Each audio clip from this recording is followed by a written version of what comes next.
केसरिया बालम आवो नी पधारो नी मारे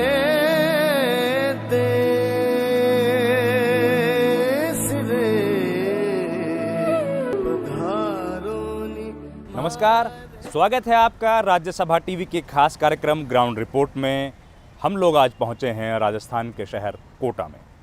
कोटा एक ज़माने में कोटा स्टोन के लिए प्रसिद्ध था, लेकिन आज कोटा उसी पत्थर से बनी चमचमाती हुई उन इमारतों के लिए प्रसिद्ध है जहां पढ़ने के लिए हर साल लाखों बच्चे इसी रेलवे स्टेशन से आते हैं और अपने इंजीनियरिंग और मेडिकल में दाखिले के लिए सपनों को साकार करने की इच्छा के साथ यहाँ के अलग अलग कोचिंग सेंटर में दाखिला लेते हैं। आखिर कैसे एक छोटा सा शहर देश में सबसे बड़ा कोचिंग हब बन गया है, कौन हैं इसकी कामयाबी के पीछे के लोग और क्या कारण हैं जिनकी वजह से कोचिंग सेंटर यहाँ पर इतने चल रहे हैं, क्या कोचिंग सेंटर्स में सब ठीक ठाक है और कितना सहयोग है प्रशासन का। इन सब सवालों पर हम लोग अगले आधे घंटे में जांच करेंगे और जानने की कोशिश करेंगे इस शहर की कामयाबी के कारण।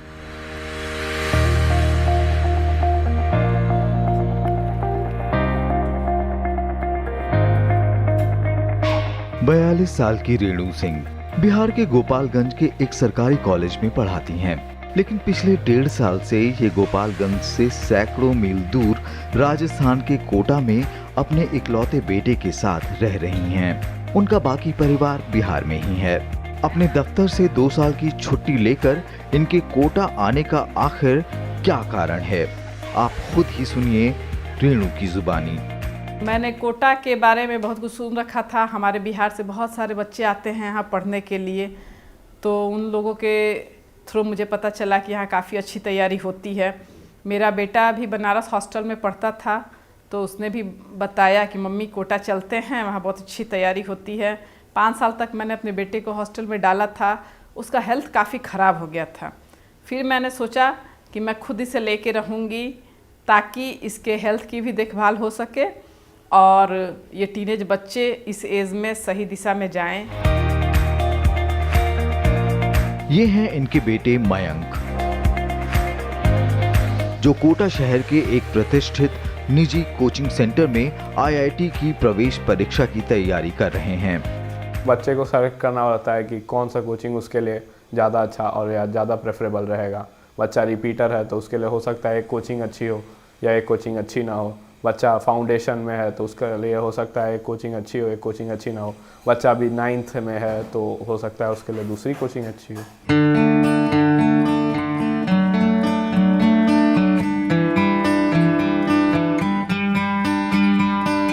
बेहतर कोचिंग और अच्छे करियर की आस में कोटा आने वाले रेणु सिंह और उनके बेटे मयंक अकेले नहीं हैं, जो अपना शहर छोड़कर इतनी दूर यहाँ आए हैं, बल्कि कोटा शहर में हर साल हजारों बच्चे इसी तरीके से मेडिकल या इंजीनियरिंग कॉलेज में दाखिले के लिए तैयारी करने के इरादे से कोटा के अलग अलग कोचिंग इंस्टीट्यूट्स में दाखिले लेते हैं। कोटा शहर में आमतौर पर एक समय में करीब 1.5 लाख बच्चे देश के अलग अलग हिस्सों से अपने सपनों को सच करने यहाँ आते हैं।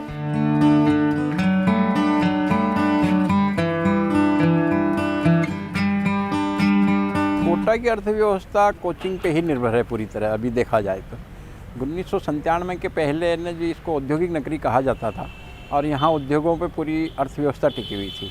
लेकिन 1907 में है ना, जब यहाँ पे जब उद्योग बंद होना शुरू हुआ, जैसे जेके बंद हुआ है, 5000 कर्मचारी बेरोजगार हो गए, उसके बाद से यहाँ पे कोचिंग ने पनपना शुरू किया और आज करीब 2000 करोड़ रुपए की कोचिंग इंडस्ट्री है। इसमें हर तबका जुड़ा हुआ है, चाहे है ना जो एजुकेशन से संबंधित है, इसमें है ना जो आप हॉस्टल से संबंधित है, पीजी है, मतलब हर परिवार मतलब एक तरीके से इससे जुड़ा हुआ है।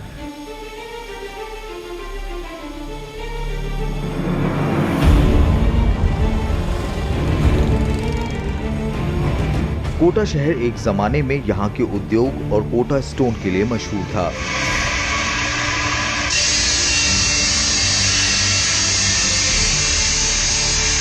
लेकिन धीरे धीरे यहाँ पत्थर की चमक कम होती गई तो उद्योग धंधे भी कई कारणों के चलते घटते चले गए। आज कोटा शहर की अर्थव्यवस्था की रीढ़ यहाँ के कोचिंग केंद्रों को माना जाता है। कोटा में कोचिंग के रास्ते लोगों के आत्मनिर्भर बनने की कहानी की प्रधानमंत्री नरेंद्र मोदी भी सराहना कर चुके हैं। ये शिक्षा की नगरी, जो नौजवान अपने सपनों को सिद्ध करना चाहता है, कोटा की धरती पर आकर के अपनी शिक्षा साधना कर सकता है। अपने सपने पूरे करने के लिए वो कोटा को अपनी शिक्षा भूमि बना देता है। और इसलिए माँ बाप भी 9वीं 10वीं कक्षा में बच्चा आता है, सोचते हैं देखिए सोच रहा हूं कोटा भेज दूंगा।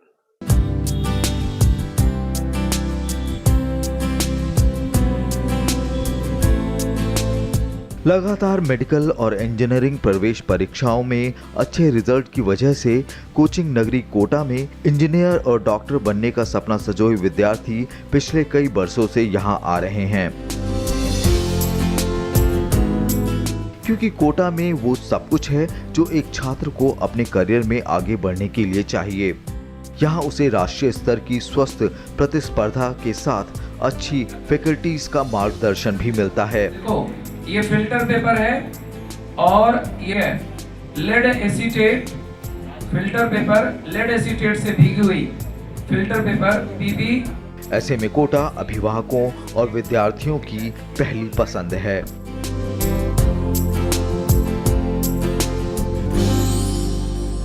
यूट्यूब पे वीडियो भी देख रखे थे, तो पता था इसके बारे में, थोड़ा थोड़ा हम पता करना चालू कर दिए थे। तो फिर यहाँ पे आए, फिर एडमिशन हो गया, उसके बाद क्लासेस अभी चल रही है। अभी आप माहौल यहाँ सब ठीक लग रहा है? तो 6 महीने हो गए आप रह रहे हैं। हाँ, सब चीज़ ठीक है, मतलब अपने आप को यहाँ के अनुसार बनाना पड़ता है। 11th 12th में तो आप आ सकते हो, वो भी एक बहुत अच्छा टाइम होता है, मगर मैं देखता हूँ 12th के अंदर थोड़ा लेट हो जाता है आने टाइम पे। या तो आप कोचिंग लेके आओ पहले से, जो मैंने नहीं किया।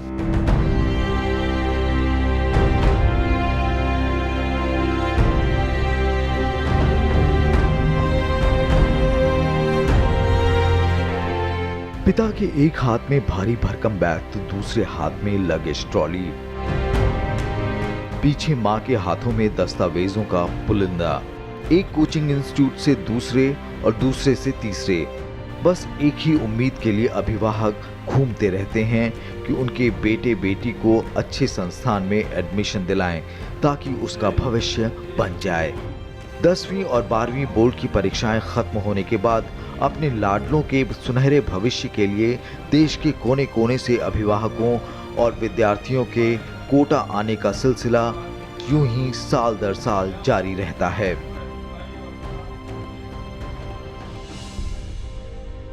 नेट से देखे हम लोगों ने, जो लिस्ट देखी कि कहाँ पे कोचिंग कराई जाए, तो उस हिसाब से हमने कोटा को प्रेफरेंस दी। और हमारे घर के भी बच्चे यहाँ पढ़ते, तो उनके थ्रू मालूम है, क्योंकि उन्होंने मेडिकल यहाँ से किया, कोई इंजीनियरिंग कर रहा है, तो उनके थ्रू पता चल गया कि यहाँ पे ठीक है, अच्छा है।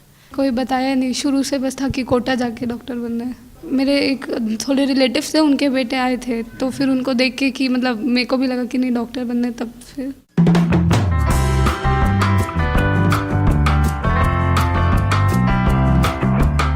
पिछले कई वर्षों में इंजीनियरिंग और मेडिकल प्रवेश परीक्षाओं के परिणामों में कोटा के कोचिंग इंस्टीट्यूट से पढ़ने वाले विद्यार्थी टॉप 10 रैंकिंग में छाए रहे हैं। शैक्षणिक सत्र 2017-18 में करीब 1,35,000 विद्यार्थियों ने कोटा के विभिन्न कोचिंग संस्थानों में एडमिशन लिया।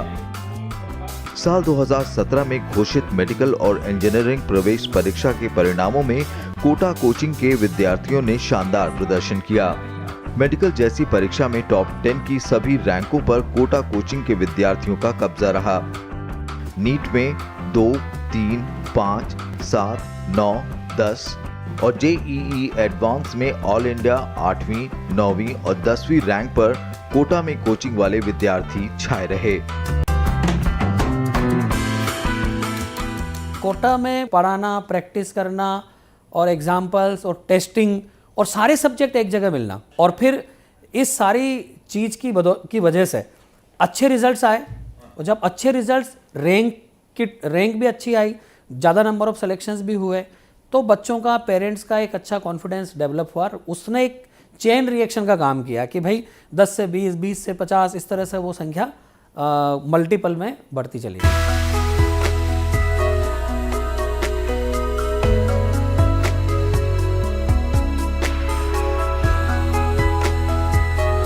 आखिर कोटा एक कोचिंग नगरी कैसे बना? देश के अलग अलग शहरों में जहां अनेक कोचिंग सेंटर खुले हुए हैं, ऐसे में हर साल कोटा ही छात्रों का पहला पसंदीदा शहर आखिर क्यों बना हुआ है? इस सवाल का जवाब जानने के लिए हम कोटा स्थित यहाँ के सबसे पहले संस्थान बंसल क्लासेस के संस्थापक निदेशक वीके बंसल के यहाँ पहुंचे। बंसल पिछले 38 साल से चल फिर नहीं पाते हैं। इसी व्हील चेयर पर बैठकर पढ़ाते हुए उन्होंने देश को हजारों डॉक्टर और इंजीनियर्स दिए हैं। 81 में जब मैंने स्टार्ट किया एक बच्चे से, वो भी बहुत पुअर स्टूडेंट था और सारे सब्जेक्ट में फेल आता था। अच्छा, कमजोर? इंग्लिश को छोड़ के सारे सब्जेक्ट। सेंट पॉल में पढ़ता था, उसका नाम था पुनीत पांडे। खैर मैंने उसको पढ़ाना शुरू किया और उसकी सक्सेस जो है वो मेरी सक्सेस थी।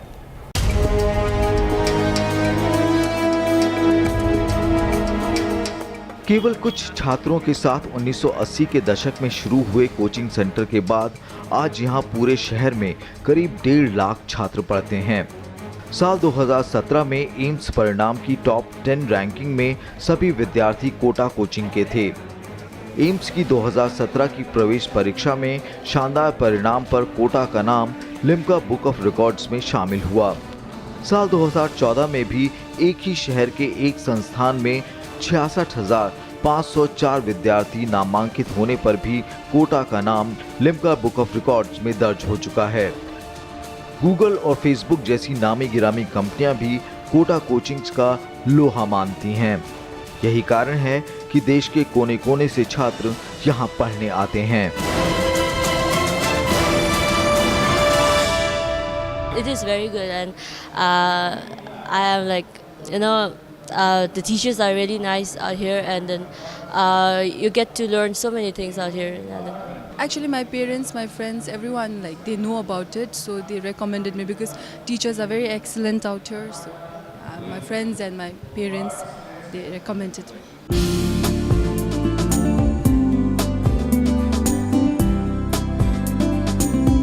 छात्रों की इतनी संख्या के कारण यहां अधिकतर छात्र हॉस्टल या फिर किराए पर कमरा लेकर रहते हैं।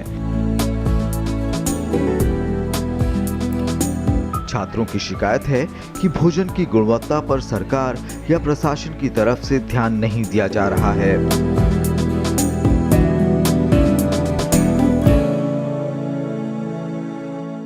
एक्चुअली हमारे तरफ का जो खाना है वो बिल्कुल यहाँ से मैच नहीं करता। यहाँ पे कुछ ज़्यादा ही मिर्च मसाले वगैरह स्पाइसी बहुत ज़्यादा खाना यूज़ किया जाता है, पर हमारे उधर नहीं करते उतना, और उससे हेल्थ पे ये पड़ता है, जैसे कि बहुत सारी हेल्थ इश्यूज़ भी आती हैं जिसकी वजह से पढ़ाई में मन नहीं लगता, नींद बहुत ज़्यादा आती है, कभी कभी आलस हो जाता है। तो हेल्दी फूड यहाँ पे नहीं मिलता, मतलब कम अगर मिर्च मसाले हों तो फूड ज़्यादा अच्छा हो सकता है। ज़रूरत से ज़्यादा स्पाइसी है और ऑयल बहुत ज़्यादा यूज़ होती है। लीवर में और डाइजेस्टिव सिस्टम पूरा एकदम चेंज हो जाता है, मतलब गड़बड़ हो जाता है। हमारा मतलब दिमाग काम नहीं करता समटाइम्स। कोटा की ये दीवारें एक ज़माने में शारीरिक दुर्बलता को दूर करने के सपने बेचा करती थी। दीवारें आज भी सपना बेचती हैं इंजीनियरिंग और मेडिकल कॉलेज में दाखिले के लिए। अधिकतर बच्चों के सपने यहाँ ज़रूर पूरे होते हैं, लेकिन कुछ बच्चों की ज़िंदगी भी।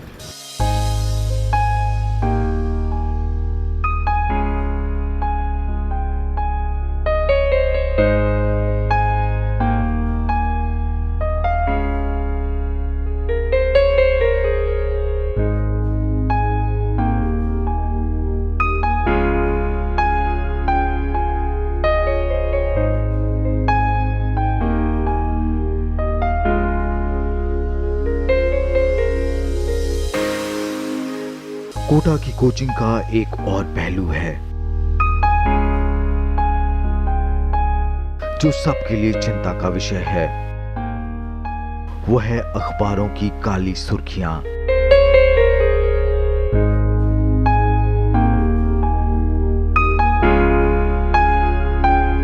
यहाँ के छात्र अपने और अपनों के सपनों को पूरा करने में कई बार इस कदर दबाव का शिकार हो जाते हैं कि उन्हें असफलता से अधिक मौत आसान लगती है।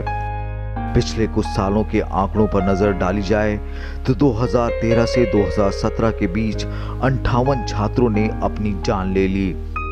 जानकार उसके लिए अलग अलग कारण मानते हैं।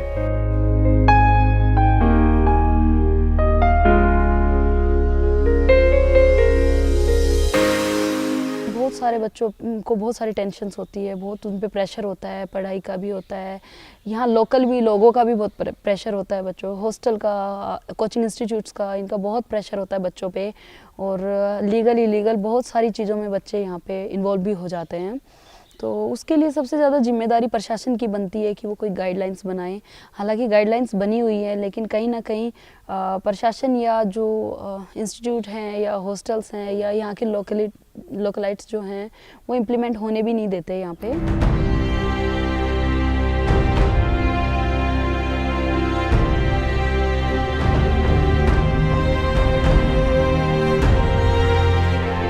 कोटा में होने वाली इन आत्महत्याओं को रोकने और छात्रों को परेशानियों से दूर करने के लिए जिला प्रशासन ने कुछ प्रयास जरूर किए हैं। हमारे यहाँ हॉस्टल्स की 2 मेजर एसोसिएशंस बनी हुई हैं, उनके रिप्रेजेंटेटिव्स हैं। उनके साथ एक प्रोटोकॉल डिसाइड किया गया है कि बच्चों के लिए खाने का न्यूनतम स्टैंडर्ड क्या होना चाहिए। बच्चों को जो उनके साथ भी एक इजी एग्जिट पॉलिसी बनाई गई है। साथ ही जो बड़े हॉस्टल्स हैं उनमें रहने, खाने और पढ़ने की सुविधा के साथ साथ एक कॉमन रूम, साथ में को करिकुलर एक्टिविटीज़, फ्रेश एनवायरनमेंट और ऐसे इलाके जहां बच्चे रहते हैं वहां पे common gardens, park, sports facilities उन्हें विकसित किया जा रहा है। एक ग्रुप है यंग स्टूडेंट्स का, काफ़ी खुद IIT पास हैं, उनके साथ मिलकर एक हैप्पीनेस कैंपेन भी चलाया जा रहा है जिससे कि बच्चे खुश रहें और खुश रह के पढ़ाई करें। सारी सुविधा देना चाहते हैं जो कोई शहर नहीं दे सकता। मैंने कोटा के देश के सभी शहरों का सर्वे किया था जहाँ पर मेन कोचिंग संस्थान कार्य कर रहे हैं। वहाँ की हॉस्टलों की स्थिति भी देखी मैंने, लेकिन जितना स्थिति कोटा की बेहतर है हॉस्टल्स के बारे में, जितने अच्छे सुविधाओं से बच्चे कोटा में रह रहे हैं, और वही एक कारण है कि 5000 बच्चों से कोटा शहर शुरू हुआ था, कोटा की कोचिंग शुरू हुई थी, और आज 1.5 लाख बच्चे कोटा में पढ़ने आ रहे हैं। और डे बाई डे हर साल 10 से 15% बच्चे इंक्रीज कोटा में होते जा रहे हैं यहाँ पर।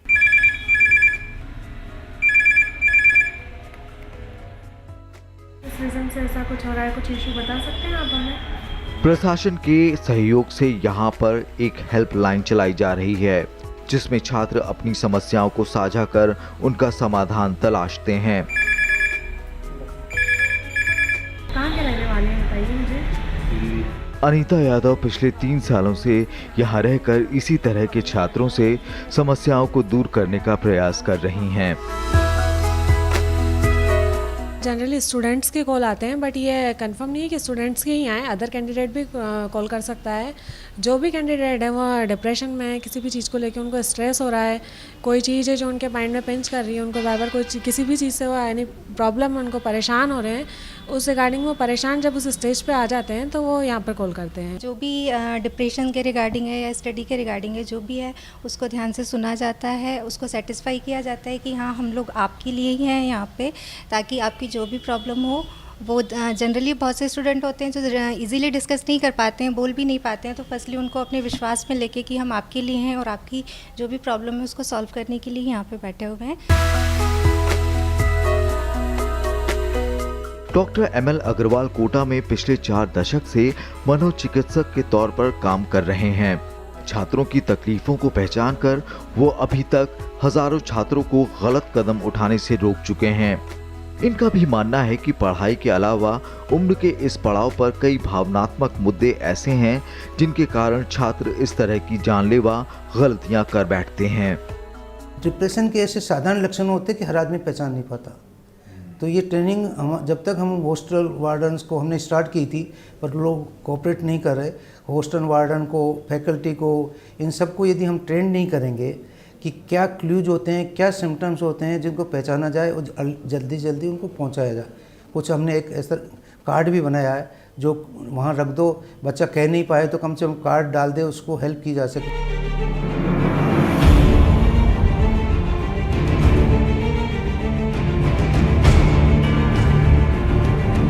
लेकिन इसके साथ साथ कई जानकारों की राय ये भी है कि कोचिंग संस्थाओं की तरफ से दिखाए जाने वाले झूठे सपनों पर भी लगाम लगाई जानी चाहिए।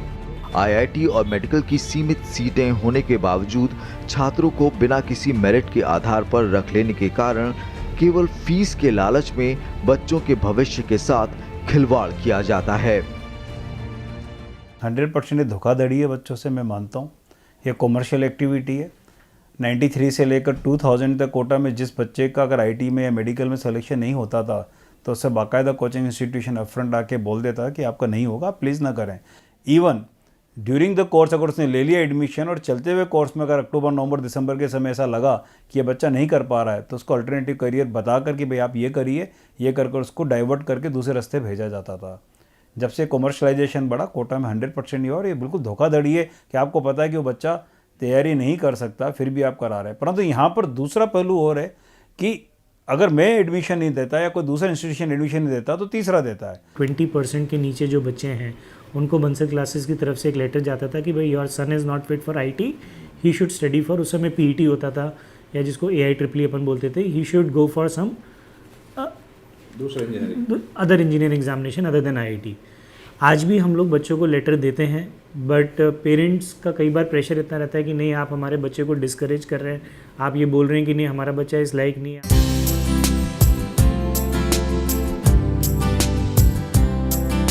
देश के मेडिकल और इंजीनियरिंग कॉलेज में बड़ी संख्या में छात्रों को भेजने वाले कोटा शहर में छात्रों का आने का सिलसिला आने वाले दिनों में भी जारी रहेगा।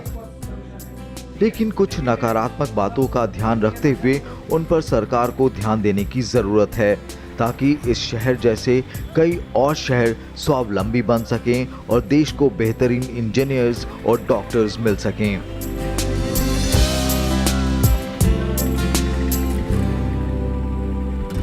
देखा आपने कैसे एक शहर ने सीमित संसाधनों के बावजूद अपने सामर्थ्य का उपयोग करके अपने लिए एक बुलंदी हासिल की है। ये शहर तमाम बड़े शहरों के लिए एक बड़ी मिसाल बनकर उभरा है, लेकिन अभी भी ज़रूरत है इसको प्रशासनिक सहयोग की ताकि छात्रों को आने वाली थोड़ी बहुत तकलीफ़ों को दूर किया जा सके और उनके लिए और ज़रूरी आधारभूत ढांचा यहाँ पर खड़ा किया जा सके ताकि देश